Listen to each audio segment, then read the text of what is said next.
I said before we start Telegram, you guys offensively have been so hot, playing so well, that's been so hot. What was the difference yesterday? Was it simply they were playing too high safeties or keeping the ball in front?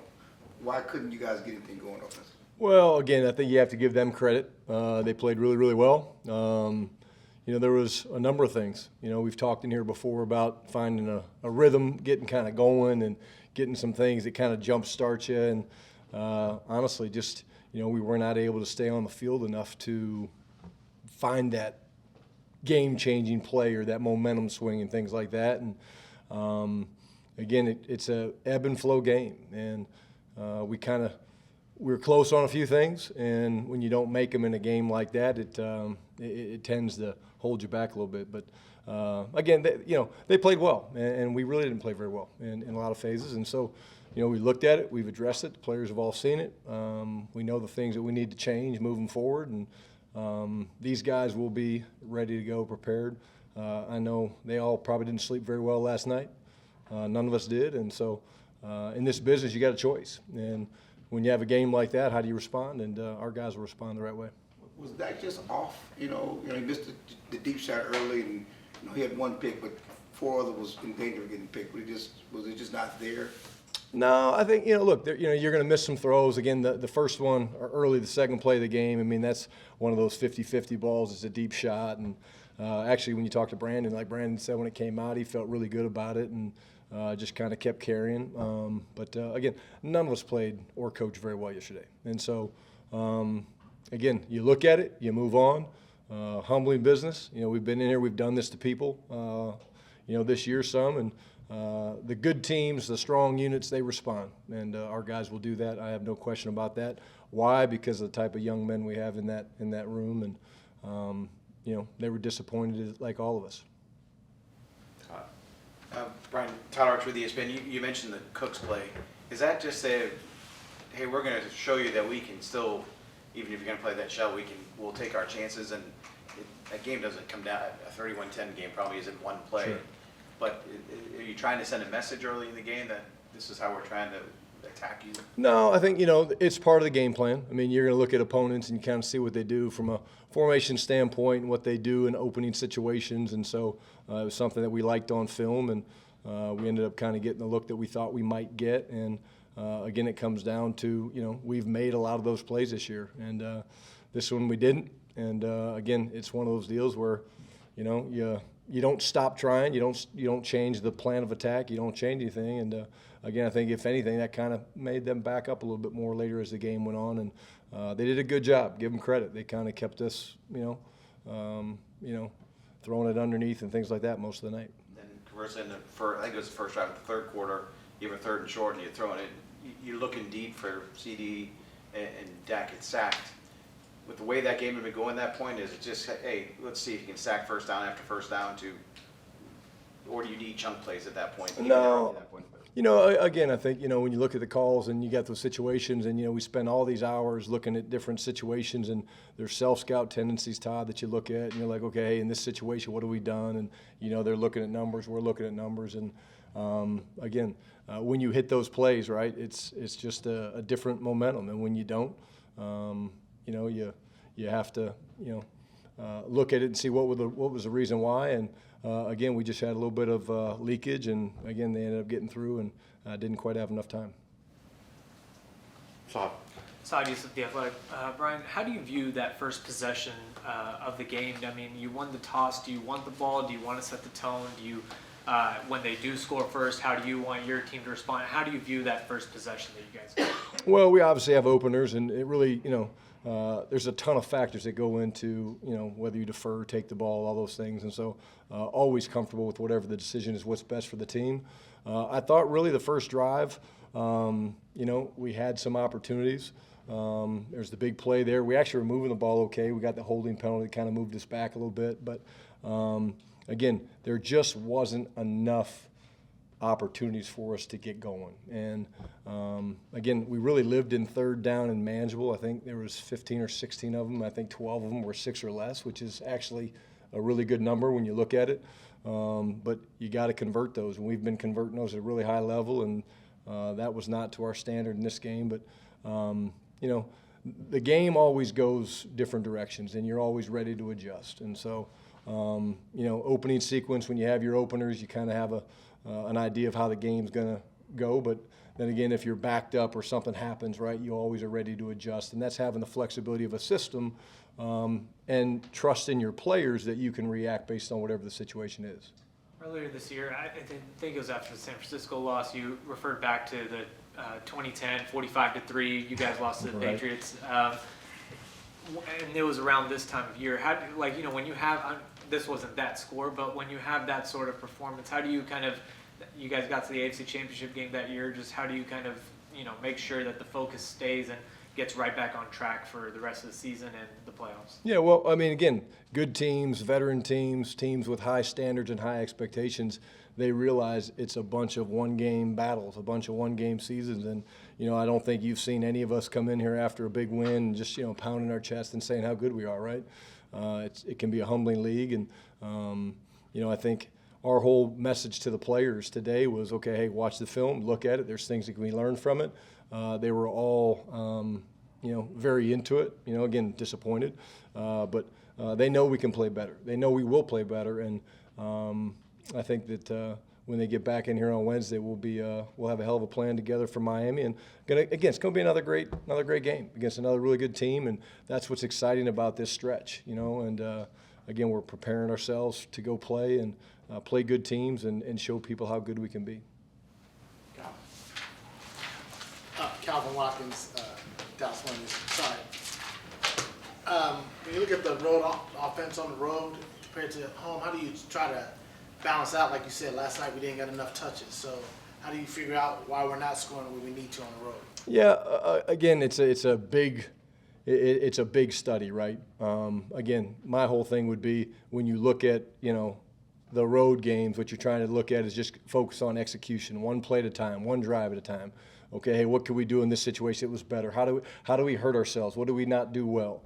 And so it's a long question that we're currently looking into and just saying, okay, what are the things that we need to look at? And but again, I start with the makeup of the group of guys that we have, and again, we have started fast on the road. We have started fast at home, and so each game is its own. And like I said, you look at that game, and when you come out of it, there's a lot of things on that call sheet that you're like, man, I wish we could have gotten to this, wish we could have gotten to that, and you just don't. And that's just, again, a credit to them and the way they played really in all three phases. And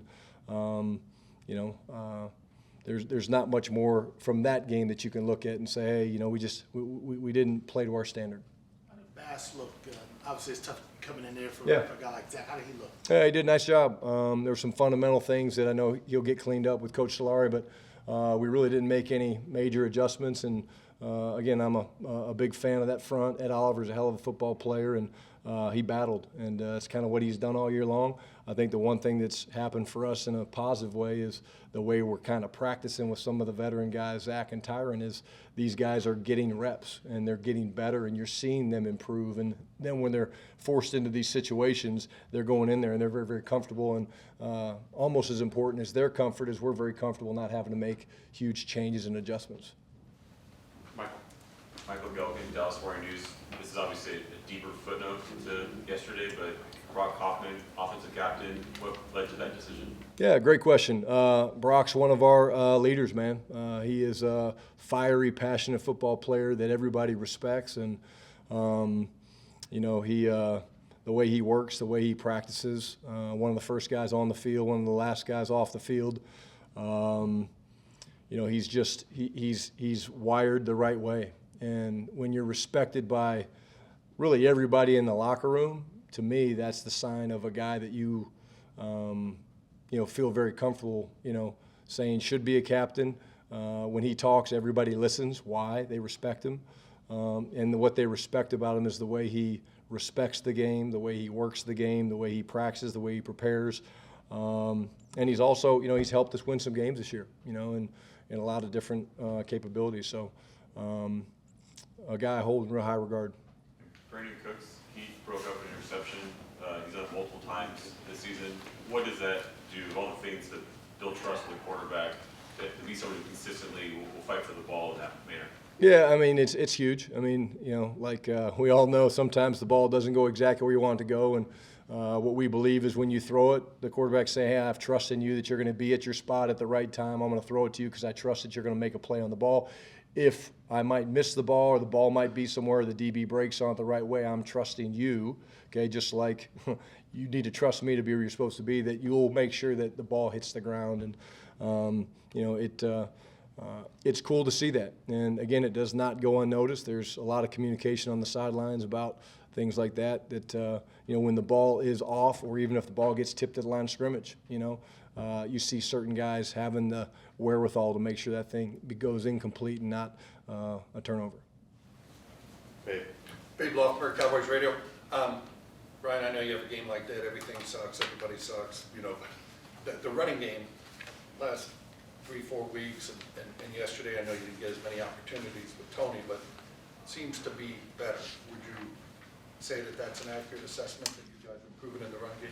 Yeah, I would say yesterday we played very, very physical in the running game. Tony ran so hard. I mean, he really did. I know a couple of the draws and things that we hit, were, he was pulling through leg tackles, but we were physical in the running game. And it's one of those games where you look back at the numbers and you're like, damn, we really didn't have the productivity that we wanted. But when you watch the film, babe, there was a physicalness about it. And so I do think that, yes, you're seeing a unit that's very confident right now where we are with the running game, both with Tony, with Rico. Again, a guy that I'd be crazy not to mention, Hunter Lepke. I mean, some of the things he's doing for us in the running game, some of the isolation schemes and the insert schemes and things like that, playing real physical. So, again, you always want to make sure when you go back and you look at the numbers and you get, oh, man, shoot, let's take a look at it. But when you watch the film, there was definitely things that we were encouraged about and things to build off of. It has been for the last couple weeks. Brian, CD's closing in on a team record for catches in the season. Here we're 3 games to go. What did you like about him, or what did you know about him coming out when he was coming from OU? And then the last year plus, what have you learned about him? I didn't know a whole lot coming out. I remember the run after catch skills was something that kind of jumped off the film. I remember that. We didn't do the deepest dive into him. I don't remember why, for what reason, but in terms of now being around him really for the past, 2 years, the past year really in this capacity is just, his football instincts, his football intelligence, his toughness. The guy is an absolute warrior on the football field. He competes. There's really no type of coverage where he's out of a progression just because he's that talented in terms of ball skills and body control and things like that. I know I've said it many times. I'll say it again. You always can anticipate when he's going to have his big games because of the way he practices. You see it in practice. The ball just keeps finding him over and over and over and over and over again.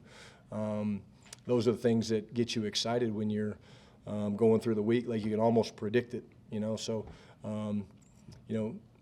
when you have a guy with the type of talent that he has, and then you watch him work the way that he does, that's the message that you want to get to the Jalen Brookses, the Jalen Tolberts, the young players in the locker room is, right, hey, look how talented this guy is. But it's not just that. It goes beyond that. Look at the extra work, look at the way he practices, look at the intentionality, and all those things are things that he's done at a high level really all year long. All right. Thank you. All right, thanks, guys.